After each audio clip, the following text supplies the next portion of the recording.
Hi guys, आज हम लोग एनवायरो इंफ्रा इंजीनियर्स डिस्कस करेंगे।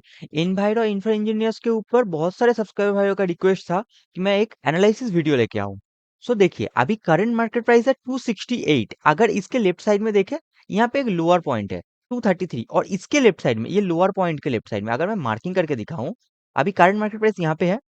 अगर इसका लोअर पॉइंट पहले का ये वाला पॉइंट, और इसके लेफ्ट साइड में देखिए, यहाँ पे एक बहुत ही बढ़िया डिमांड जोन है। जिनने भी बाई किया है यहाँ पे, इस एरिया पे, वो बहुत बढ़िया बाइंग हुआ है। क्योंकि देखिए, रीजन है, यहाँ पे एक सप्लाई जोन था, और इस साइड में तो कुछ नहीं था। देखिए, इस साइड में ये जो सप्लाई जोन है, इसके ऊपर कितना बढ़िया क्लोजिंग देखिए, और कितना बढ़िया एक्सप्लोसिव एंड एक्साइटिंग कैंडल देखिए। इतना बढ़िया क्लोजिंग के बाद क्यों नहीं ऊपर जाएगा प्राइस? इसीलिए जी, इतना बढ़िया क्लोजिंग दिया सप्लाई जोन के ऊपर, जैसे ही प्राइस आया ये वाला डिमांड जोन पे, प्राइस अप चला गया। तो यहाँ पे एक बहुत बढ़िया बाइंग बना है। और दूसरी बात, अभी प्राइस कहाँ तक जाएगा? देखिए, यहाँ पे एक क्लियरली यहाँ पे एक सप्लाई जोन दिख रहा है, लेकिन इतना स्ट्रांग नहीं दिख रहा है, बहुत सारा बेस कैंडल के साथ है, पहली बात। और दूसरी बात, इसके लेफ्ट साइड में यहाँ से टच होके ये वाला सप्लाई जोन बना था, जिसने डाउन आया एंड यहाँ से फिर से चल रहा है। क्योंकि इसका कोई अचीवमेंट नहीं है। ये जो सप्लाई जोन, इसने क्या किया? कोई डिमांड जोन को ब्रेक किया? नहीं किया। जैसे ही डिमांड जोन में प्राइस आया, वैसे ही प्राइस ऊपर जा रहा है। तो इसका कोई अचीवमेंट नहीं है। लेकिन इसके लेफ्ट साइड में यहाँ पे एक सप्लाई जोन है, देखिए ये वाला सप्लाई जोन। अगर मैं एक बार के लिए मंथली पे चले जाता हूँ, तो वही वाला सप्लाई जोन आप लोगों को दिखेगा। मंथली पे आ गए, चार्ट से एक बार के लिए सब कुछ डिलीट कर देते हैं, थोड़ा सा जूम आउट करेंगे। देखिए, जूम आउट कर लिया। यहाँ पे रैली है, बेस है, ड्रॉप है, ये वाला सप्लाई जोन। यहाँ पे मार्किंग कर लेते हैं। इस सप्लाई जोन का हमने मार्किंग कर लिया। अब चलते हैं डेली पर। हमें एक सप्लाई जोन मिल गया मंथली के ऊपर, लेकिन ये वाला जो मंथली वाला पॉइंट है ना, वो टेस्टेड है बहुत बार। देखिए, ये वाला मार्किंग पॉइंट, सो यहाँ पे ये वाला पॉइंट सबसे स्ट्रांग दिख रहा है, बहुत ही बढ़िया स्ट्रांग है। और इसके पहले ये वाला पॉइंट, क्योंकि ये वाला जो पॉइंट है ना, इस पॉइंट को हम लोग लेते, लेकिन नहीं लेंगे इस बार। क्यों नहीं लेंगे? क्योंकि ये वाला जो पॉइंट है, इस पॉइंट पे तो एक बार प्राइस आया और आके डाउन हो गया। दूसरी बार यहाँ पे देखिए, ये प्राइस आया और ये यहाँ तक चला गया, देखिए यहाँ तक। और प्राइस जैसे ही आया और इस बार भी डाउन हो गया। सो ये जो पॉइंट है, ये 2 बार कंटिन्यूअसली चल चुका है।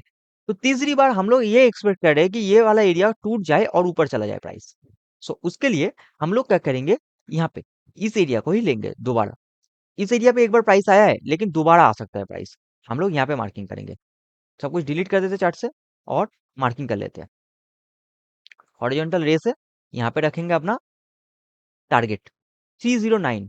सो हम लोग एक्सपेक्ट कर रहे थे दोबारा आएगा 309 पे, और यहाँ पे हम लोग सेल कर देंगे अपना जो क्वांटिटी यहाँ पे खरीदे हम लोग इस एरिया पे। इस एरिया पे जिन लोगों ने भी क्वांटिटी लिया है, वो लोग इस एरिया पे सेल कर देंगे। कितना परसेंट? 70% क्वांटिटी आप लोग सेल कर देना, 70 से 80%। ओनली 20% आप लोग होल्ड कीजिए। 20% का क्या टारगेट रहेगा? 20% का ये टारगेट रहेगा कि ऑल टाइम हाई। क्योंकि इस एरिया के बाद आप लोगों को दिख रहा है यहाँ पे कुछ है, इसके पहले तो चार्ट ही नहीं है कुछ, यहाँ से स्टार्ट है। और यहाँ पे ये जो एरिया है, ये पूरा सा पूरा गार्बेज एरिया है, पूरा का पूरा बेस ही कैंडल है। यहाँ पे कोई बढ़िया ड्रॉप कैंडल है क्या? यहाँ पे एक ड्रॉप कैंडल है, लेकिन इस ड्रॉप कैंडल को देखिए तो ये सारा बेस कैंडल का जो वीक पॉइंट है, इसने ऑलरेडी टच कर दिया सारे बेस कैंडल। ये एक टच हुआ, ये एक टच हुआ, ये भी टच हुआ। तो मतलब कॉन्टिन्यूअसली ये जो ड्रॉप कैंडल है, इसका वीक पॉइंट ये सारे बेस कैंडल का टच कर गया।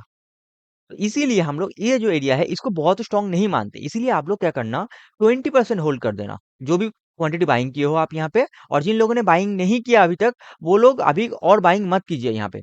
वो लोग कोई दूसरा शेयर में आप लोग अपॉर्चुनिटी ढूंढिए। मैं डेली शेयर करता हूँ, आप लोग उसमें से कोई एक शेयर ढूंढ लीजिए। इसमें अभी अपॉर्चुनिटी नहीं है। जिन लोगों ने बाइंग कर लिया, उन लोगों के लिए अपॉर्चुनिटी है। अभी पहला टारगेट 309 और next target all time high. So आप लोग 80% क्वांटिटी बेच देना 309 आते ही। अप्रोक्स 305, 300 जैसे ही आए, तो आप लोग 80% क्वांटिटी सेल कर दो, और 20% क्वांटिटी होल्ड करो ऑल टाइम हाई के लिए। शेयर बहुत बढ़िया है, नो डाउट, अच्छा है। लेकिन जिन लोगों ने ऑलरेडी बाई कर लिया, उन लोगों के लिए अपॉर्चुनिटी था। जिन लोगों ने बाई नहीं किया, उन लोगों के लिए अभी अपॉर्चुनिटी नहीं है। आप लोग वेट कीजिए, नया अपॉर्चुनिटी बनने का वेट कीजिए। बहुत ही बढ़िया शेयर है। जिन लोगों ने भी बाई किया, वो लोग घबराइए मत, आप लोग आराम से बैठिए। Thank you for watching my videos. जय हिंद, जय भारत।